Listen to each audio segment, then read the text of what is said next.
In this video, I will show you how to use an Add Authorization Code to add a class. You need to get an Add Authorization Code from the instructor to add a class that is already started, provided there is open space in the class.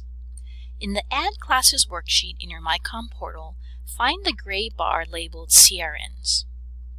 Type in the CRN or course reference number for the course you are adding.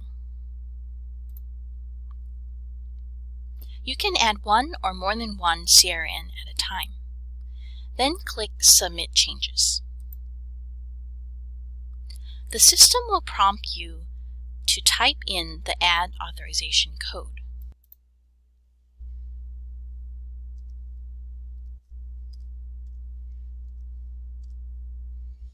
Then click Validate.